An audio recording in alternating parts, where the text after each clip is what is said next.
EZ student academy में खुश आमदीद। आज का जो हमारा सेशन है वो टूरिज़्म मैनेजमेंट को लेकर है। देखें जी, लास्ट टाइम हमने इसके नेगेटिव इम्पैक्ट्स की बात की थी WTTC के। अब हम बात कर रहे हैं WTTC के ही कि किस तरह से ये बैलेंस किया जा सकता है या उनके इक़दामात को किस तरह से अपनी जो गोइंग लाइफ है उसके अंदर या अपने गोइंग कंट्री स्ट्रेटजीज़ के अंदर किस तरह से उनको बेहतर किया जा सकता है और किस तरह से हम बैलेंस लेवल पर ले जाकर जा सकते हैं। तो ये बड़ा इंपॉर्टेंट टॉपिक होता है क्योंकि बीइंग ए टूरिस्ट और टूरिज़्म मैनेजर आपको ये तमाम चीज़ें समझ आनी चाहिए। सबसे पहली चीज़ आपको ये करनी चाहिए, आपको सस्टेनेबल टूरिज़्म पॉलिसीज़ का इतलाक़ करना चाहिए। यानी जो उनकी भी पॉलिसीज़ आई हैं आपके पास, आप उनमें से वो पॉलिसीज़ देखें जो आपके एरा के अंदर, जो आपके इलाके के अंदर अच्छे से लग पा रही हैं, आप उन पॉलिसीज़ को लगाते हैं। ठीक है, तो आपका क्या होता है, जब आप उनकी जो पॉलिसीज़ होती हैं उसके अंदर से थोड़ा सा अमेंड करके लगा देते हैं तो इससे ये होता है कि आपके जो कनेक्शन है वो ख़राब नहीं होते और आप अपने जो सस्टेनेबल टूरिज़्म ग्रोथ है उसको अचीव करने में थोड़े से स्टेप आगे चले जाते हैं।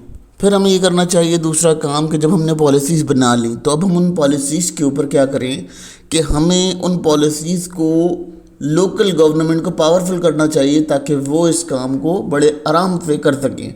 बेसिकली हमारे जो अंडर डेवलप नेशन होती है वहाँ लोकल गवर्नमेंट इतनी पावरफुल नहीं होती, उसकी इन्फ्लुएंस इतनी नहीं होती, जिसकी वजह से ये प्रॉब्लम्स क्रिएट रहते हैं। ठीक है, इसमें बहुत सारे प्रॉब्लम ये होते हैं कि उनके पर्सनल बेनिफिट्स होते हैं। फिर वहाँ पर जो है वही कहा कि इनकम इक्वलिबिलिटी होती है, जिसकी वजह से क्या होता है, जो इनकम वाला होता है वो मज़ीद इनकम जनरेट कर लेता है और जो पुअर क्लास होती है या लेबर क्लास होती है वो अगेन लेबर क्लास ही रह जाती है। तो ये एक बड़ा इंपॉर्टेंट मैटर होता है।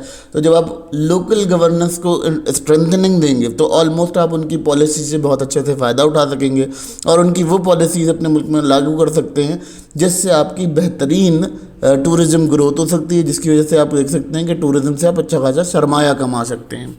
अब सबसे बड़ी चीज़ आपके पास क्या होनी चाहिए, आपके पास होना ये चाहिए कि आपको लोकल कम्युनिटी को भी अपने साथ इंगेज करना चाहिए। लोकल कम्युनिटी जब आपके साथ इंगेज होगी और आपके साथ टूरिज़्म पॉलिसीज़ के अंदर शामिल होगी तो फिर प्रॉब्लम क्या होगा कि आपका जो रेवेन्यू जनरेशन है वो बहुत अच्छा होगा, आप बहुत स्ट्रॉन्ग लेवल पर काम कर सकेंगे और आपका जो बेनिफिट्स होंगे वो बहुत ज़्यादा स्ट्रॉन्ग होंगे। अगर हम यहाँ बात करते हैं, देखिए इन्वॉल्वमेंट किस तरह से, जब आप कोई प्लानिंग कर रहे हैं, कोई डिसीजन मेकिंग कर रहे हैं तो आप उनको इस तरह से इन्वॉल्व कर सकते हैं कि आप उनको भी चांस दें कि भाई वो छोटी ऑर्गेनाइजेशंस बनाएं, ओपन एयर ऑर्गेनाइजेशंस बनाएं, ऐसी ऑर्गेनाइजेशन बनाएं जो उनके कल्चर को डेवलप करती हों ताकि वो उसके अंदर काम कर सकें। बेसिकली वही मैंने कहा ना कि तज़ाद ये होता है कि जी एक पैसे वाला आदमी है तो उस पैसे वाले ने ही उस काम को चलाना है, बाकी किसी के पास कोई ऐसा इख्तियार नहीं होता कि वो इस काम को कर सके। तो इसीलिए क्या होता है, जो इनइक्वलिबिलिटी की फ़ज़ा हमारे पास देखी जाती है वो इसीलिए देखी जाती है कि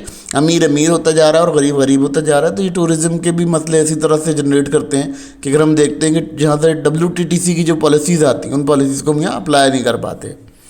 अब हमारा एक और मसला ये होता है, जब हम देखते हैं तो हम क्या करते हैं, हमारे पास फ़ंड आ गया। ठीक है, हमने क्या किया, फ़ंड को इस्तेमाल किस तरह करना है, हमने अपनी इकनॉमी को डाइवर्सिफाइंग कर लिया। यानी जिस चीज़ के लिए फ़ंड आया था हमने उसके लिए इस्तेमाल नहीं किया, हमने उसको किसी और सेक्टर में इस्तेमाल कर लिया, एग्रीकल्चर सेक्टर में या किसी और सेक्टर के अंदर इस्तेमाल कर लिया। जो टेक्नोलॉजी आई उस टेक्नोलॉजी को भी हमने वहाँ इस्तेमाल कर लिया। तो इससे क्या होता है, इससे भी टूरिज़्म सस्टेनेबिलिटी में बहुत बड़ा अफेक्ट होता है क्योंकि जो गरीब मुल्क हैं उनका मसला यही होता है कि वो कहीं की जो पैसा होता है वो कहीं लगा देते हैं और उसकी प्लानिंग के ऊपर काम नहीं करते। बेसिकली प्रॉपर प्लान वो कर नहीं पाते क्योंकि वही फॉरेन इंटरेक्शन बहुत होती है।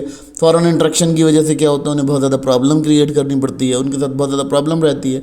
इसी वजह से वो डाइवर्सिफाइंग इकनॉमी के अंदर फंसे रहते हैं। तो डाइवर्सिफाइंग इकनॉमी के अंदर भी हम देखते हैं कि टूरिज़्म की जो सस्टेनेबल सूरत हाल है वो ख़राब हो जाती है और WTTC की जो पॉलिसीज़ हैं उनको भी हम अप्लाई नहीं कर पाते। बेसिकली देखें, अगर हम बात करते हैं, ये हमारी एक डिटेल डिस्कशन है मगर ये बहुत ज़्यादा डिटेल है, इसको हम फर्दर किसी टॉपिक के अंदर चैप्टर्स के अंदर डिस्कस करेंगे क्योंकि ये बीइंग ए चैप्टर हमारे पास इसकी जो है वो रिसोर्स है कि हम इसको चैप्टर के अकॉर्डिंग डिस्कस करें। ये एक जो टॉपिक हम पढ़ रहे हैं ये भी हम जस्ट इंट्रोड्यूस कर रहे हैं क्योंकि स्टूडेंट्स को समझ आ जाए कि जी क्या है, लेकिन हमें उसका आगे ایک ایک چیپٹر اسٹڈی کریں گے تاکہ آپ لوگوں کو سمجھ آ سکے کہ یہ جو WTTC ہے یا UNWTO ہے، یہ جو ہے یہ تمام کام کس طرح سے کر رہی ہے، یا اس کا ریلیشن شپ کس طرح سے چل رہا ہے. تو یہ تمام چیزیں جو ہم فردر ڈسکس کرتے رہیں گے.